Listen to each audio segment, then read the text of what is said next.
नमस्कार। आप देख रहे हैं स्पेशल कवरेज न्यूज और मैं हूं आपके साथ शिव कुमार मिश्रा।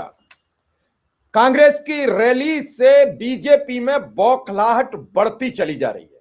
यह बौखलाहट अब पहले लोकसभा में आपने देखी, अब राज्यसभा में अब तक के बीजेपी के कार्यकारी राष्ट्रीय अध्यक्ष जेपी नड्डा खड़े हो गए, सदन में घेरने लगे और बोले माफी मांगो।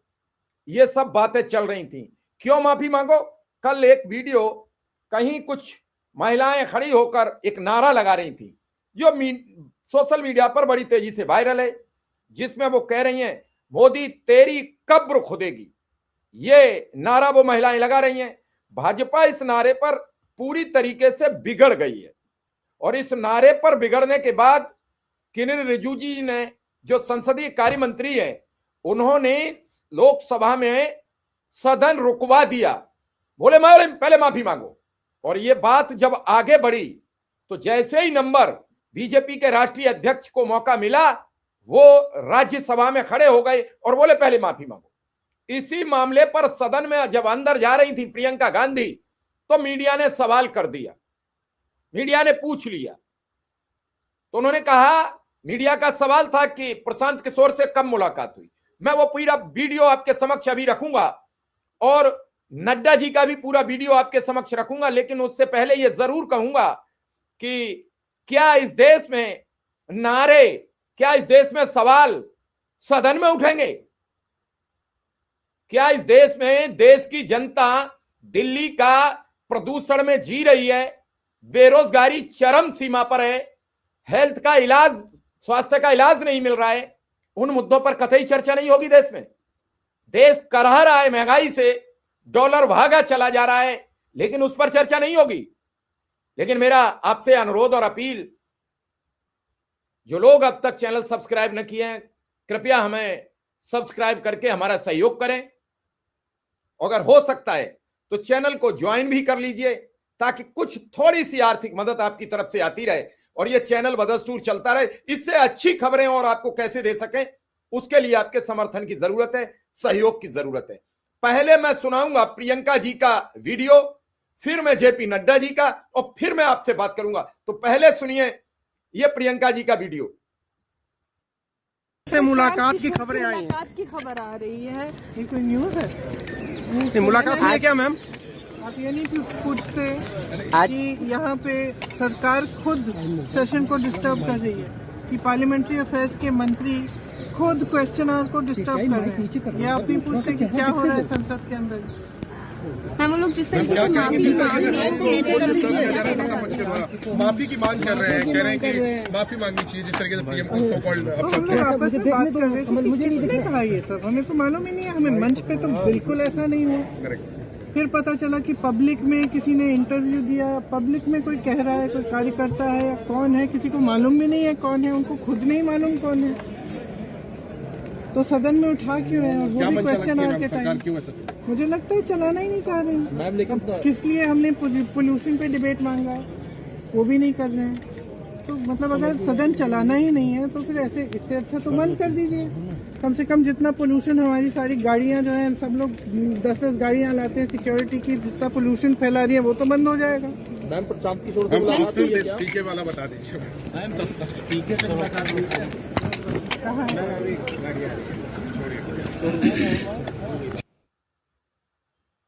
आपने प्रियंका जी को सुना, वो कह रही हैं कि सदन नहीं चलाना चाहते हैं। नहीं चलाना चाहते हैं तो बंद कर दीजिए। कम से कम हमारे साथ जो गाड़ियां आती हैं, हमारी सुरक्षा व्यवस्था में, हमारे सिस्टम में जो गाड़ियां आती हैं, कम से कम वो सदन में नहीं आएंगी तो दिल्ली का प्रदूषण नहीं बढ़ेगा। मैं चाहती हूं प्रदूषण पर बहस हो, बहुत जरूरी है। पूरा देश प्रदूषण की चपेट में आ चुका है, सभी महानगर प्रदूषण की चपेट में आ चुके हैं, लेकिन सरकार क्या श्वेत पत्र जारी करेगी? लेकिन यहां वो जिस मुद्दे पर बात करते हैं उन्हें खुद पता नहीं है किसने कहा है।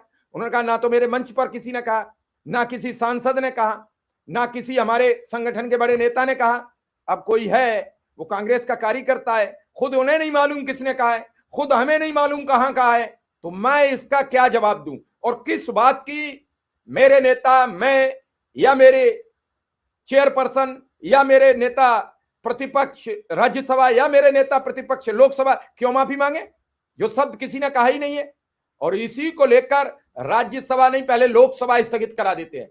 संसदीय कार्य मंत्री किरेन रिजिजू जी, जिनकी खुद नैतिक जिम्मेदारी है कि सदन बढ़िया कैसे चले, सदन की कार्यप्रणाली बढ़िया कैसे चले। प्रधानमंत्री तो विदेश चले गए, लोग राहुल गांधी पर सवाल कर रहे थे, लेकिन प्रधानमंत्री जी भी चले गए। तो क्या जो सवाल करने वाले मीडिया के नैतिक कर्मी हैं, जो मीडिया में बड़े अपने को धुरंधर मानते हैं, क्या वो पूछेंगे कि सदन चल रहा था तो 3 दिवसीय यात्रा पर प्रधानमंत्री कैसे चले गए? नेता प्रतिपक्ष का तो उतना नहीं है, लेकिन नेता सदन, जिनकी जिम्मेदारी है सदन को प्रतिनिधित्व करने का, तो अब वो आएंगे, तब तक सदन चलेगा कि नहीं चलेगा, बाधित रहेगा कि चलेगा, कौन क्या कह सकता है? यहां किसी की नैतिक जिम्मेदारी नहीं है। हमारे और आपके टैक्स के पैसे से ये चलने वाला सदन आपके लिए नहीं चल रहा है, ये राजनीतिक मंच बन गया। मतलब अब संसद भी राजनीतिक बन गया है, कौन किसे कहां घेरेगा। क्या रैली से इतनी घबरा गई है भाजपा? आनंद फानन में राष्ट्रीय अध्यक्ष की नियुक्ति, खबर न बढ़िया चल जाए कांग्रेस की, ये कई चीजें। लेकिन उससे पहले ये वीडियो देखिए नड्डा जी का, सुनिए क्या कहा नड्डा जी ने। कुछ सर, बहुत ही दुख के साथ और उद्वेलित मन से मैं एक विषय को सबके सामने लाना चाहता हूं कि कल जो कांग्रेस पार्टी की रैली हुई, उसमें नारे लगे, मोदी तेरी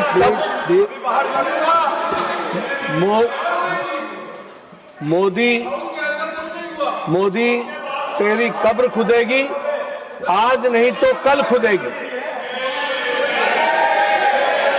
ये इस तरीके के नारे की बात रिकॉर्ड की जा रही है, प्लीज। ये तरीके के नारे कांग्रेस पार्टी के सोच और मानसिकता को दर्शाता है। ये नामदारों के झंझलाहट को स्पष्ट इंगित करता है और साथ में इस तरीके की बात कहना एक प्रधानमंत्री जी के खिलाफ और मृत्यु की कामना करना, यह अपने आप में बहुत ही निंदनीय है। इसके लिए हमारे नेता प्रतिपक्ष और कांग्रेस पार्टी के नेता यहां बैठी हैं, आदरणीय सोनिया गांधी जी, इनको देश से माफी मांगनी चाहिए और देश से माफी मांगनी चाहिए।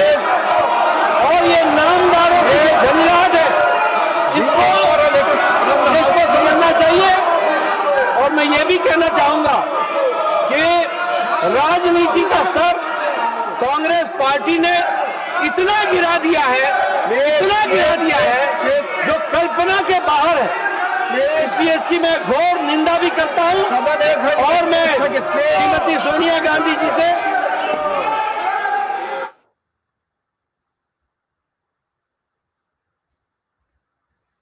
ये हो रहा है, यही लोकसभा में हुआ, यही राज्यसभा में हो रहा है।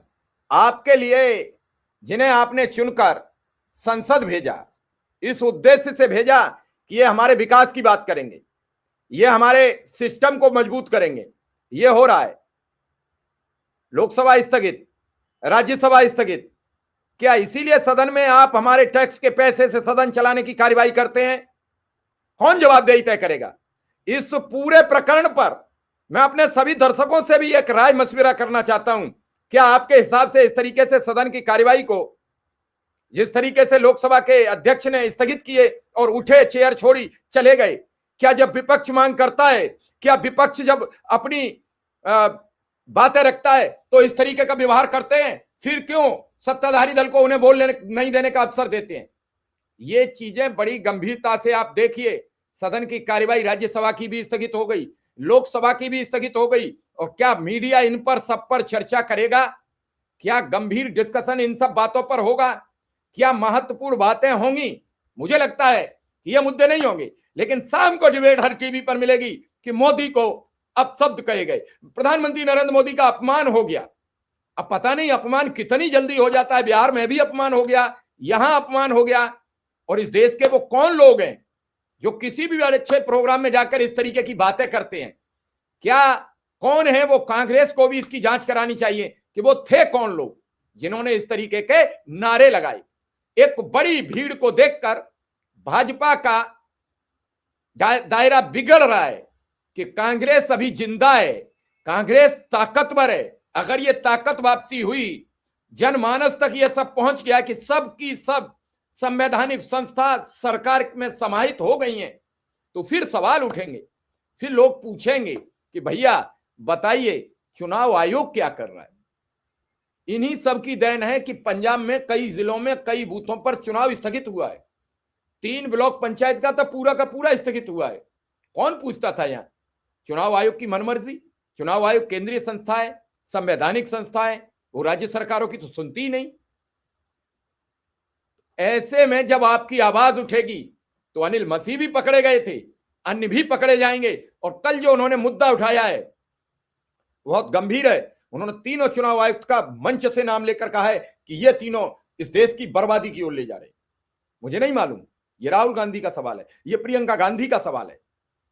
मैं तो बस इतना कहूंगा कि इस सब के पीछे इस देश के जनमानस के पैसे से, टैक्स के पैसे से जो आप सदन चला रहे हैं, संसद चला रहे हैं, उसे थोड़ा सा बचा के रखिए, उसे थोड़ा सा सिस्टमेटिक रखिए, ताकि जैसे नड्डा जी नाराज दिख रहे हैं आपको तस्वीर में, वो नड्डा जी जनता के सवालों पर भी गंभीरता दिखाएं। पर्यावरण पर डिबेट हो जाने दें, पर्यावरण पर बात होने दें। प्रदूषण फैला हुआ, इस पर चर्चा दोनों सदनों में हो। प्रदूषण कैसे रुकेगा, इस पर बात हो। शाम को दिल्ली में घुसिए, कोई सा भी रोड है सब जाम है। दिल्ली से वापस आइए, कोई से रोड से निकलिए सब जाम है।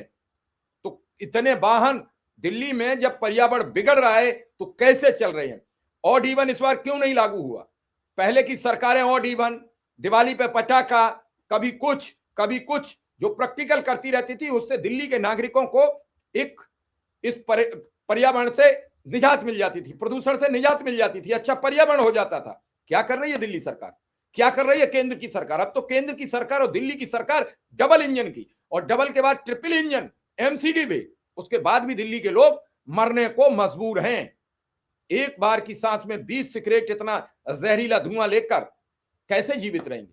और एक ऐसा अकेले दिल्ली में नहीं है, नोएडा, गाजियाबाद, बुलंदशहर, मेरठ, हापुड़, 150 किलोमीटर एरिया दिल्ली के, उतनी ही जहरीली हवा है।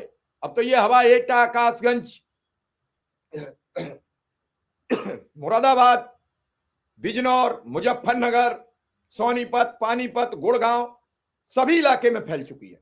सोचिए, विचार कीजिए।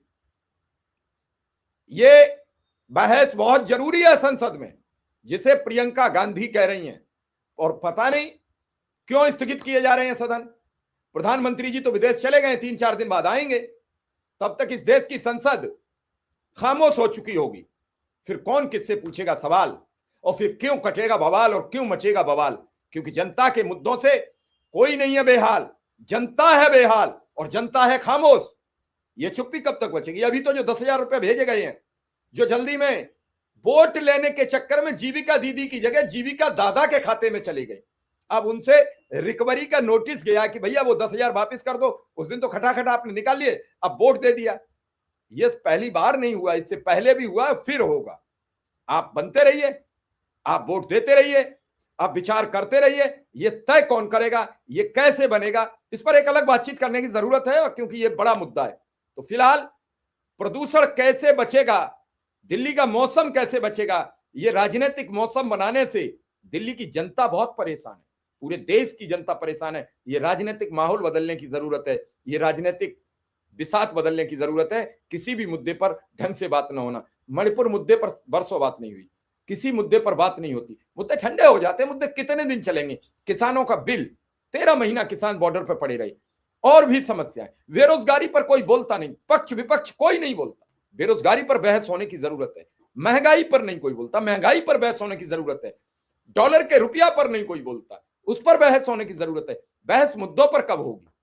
हमें भी प्रतीक्षा है नड्डा जी, हमें भी प्रतीक्षा है किरण रिजिजू जी, कब होगी मुद्दों पर बात? अगर आपकी भी कोई राय है तो हमें जरूर लिख भेजें। धन्यवाद, नमस्कार।